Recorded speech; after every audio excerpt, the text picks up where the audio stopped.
بسم اللہ الرحمن الرحیم۔ اکثر خواتین حسن و صحت کو قائم رکھنے کے لیے نت نئے ٹانک اور وٹامنس کی گولیوں کا استعمال کرتی ہیں یا پھر رنگ و روپ نکھارنے کے لیے مہنگے اور جدید میک اپ کا سہارا لیتی ہیں۔ ایسی خواتین ایک اہم حقیقت کو فراموش کر جاتی ہیں، وہ ہے متوازن غذا کا صحیح استعمال۔ کئی غذائیں جو ہمیں مرغوب ہوتی ہیں دراصل وہی صحت کی خرابی اور حسن کے زوال کا سبب ہوتی ہیں، جبکہ بعض غذائیں ایسی بھی ہیں جو حسن کو دوام اور صحت کو تازگی بخشنے کا سبب بنتی ہیں۔ چائے، کافی اور تمباکو کا زیادہ استعمال صحت کے لیے مضر ہے۔ اسی طرح گھی، مکھن، روغنی غذائیں بھی کم کھانی چاہیے۔ شکر، مٹھائیاں اور پیسٹری وغیرہ کا استعمال بھی زیادہ نہ کریں۔ جو لوگ ان چیزوں کا خیال رکھتے ہیں ان کے چہرے شگفتہ ہوتے ہیں اور وہ چاق و چوبند نظر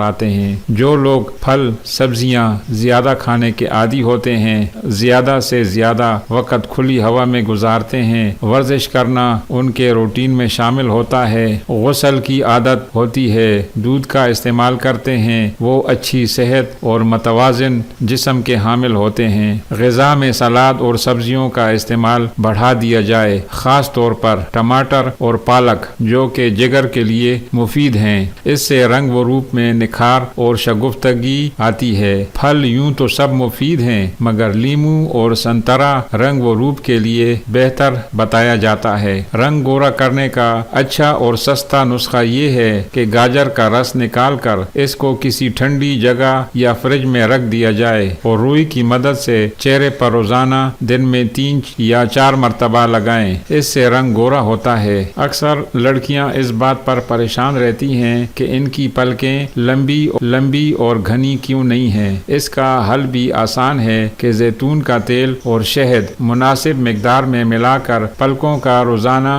مساج کرنے سے پلکیں لمبی اور گھنی ہو جائیں گی۔ بعض اوقات چہرے کی جلد مرجھائی سی دکھائی دیتی ہے۔ اس کی وجہ یہ ہے کہ چہرے کی صفائی کی طرف خاص توجہ نہیں دی جاتی۔ اس کا ایک حل یہ ہے کہ 2 چمچ آٹا اور آدھا چمچ ہلدی لے کر اس کو دودھ میں ملا کر پیسٹ بنا لیا جائے۔ اس پیسٹ کو چہرے پر لگا کر چہرے کی جلد کو اچھی طرح سے صاف کریں۔ اس سے جلد کے مسام کھل جائیں گے اور چہرے کی جلد میں تر و تازگی آئے گی۔ چہرے کے داغ دھبے بھی خوبصورتی میں رکاوٹ بن جاتے ہیں۔ ان سے نجات حاصل کرنے کے لیے نیم گرم دودھ کا چہرے پر استعمال مفید ہے۔ نیم گرم دودھ کو روئی کی مدد سے چہرے پر لگایا جائے۔ بعض خواتین لپسٹک کا زیادہ استعمال کرتی ہیں جس کی وجہ سے ان کے ہونٹوں کا رنگ سیاہ پڑ جاتا ہے۔ لپسٹک کے کیمیائی اجزاء کے اثرات سے محفوظ رہنے کے لیے لپسٹک استعمال کرنے سے پہلے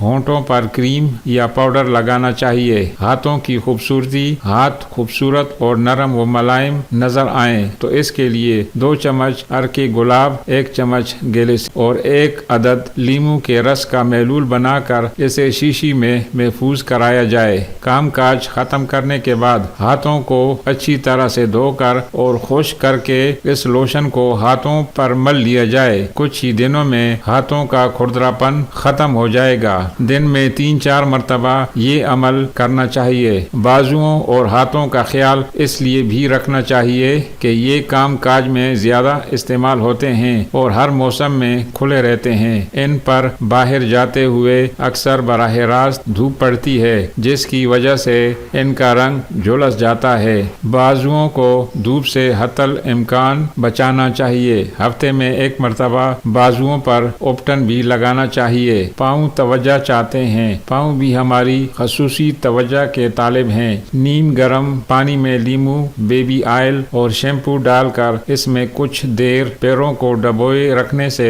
پیروں کو آرام ملتا ہے۔ پھر اس پانی میں کچھ دیر پاؤں ڈبوئے رکھنے کے بعد مساجر یا جھانوی سے پاؤں کا اچھی طرح سے مساج کریں تاکہ گندگی صاف ہو جائے۔ یہ عمل شاید مشکل لگے لیکن سارے دن میں سے صرف آدھا گھنٹہ اپنے لیے نکال لیا کریں اور اوپر بتائی گئی باتوں میں سے چند ایک کو بھی اپنی روٹین کا معمول بنا لیں تو یقین جانیے صحت بھی اچھی ہوگی اور اس کا اظہار چہرے سے بھی بخوبی ہو رہا ہوگا۔ شکریہ۔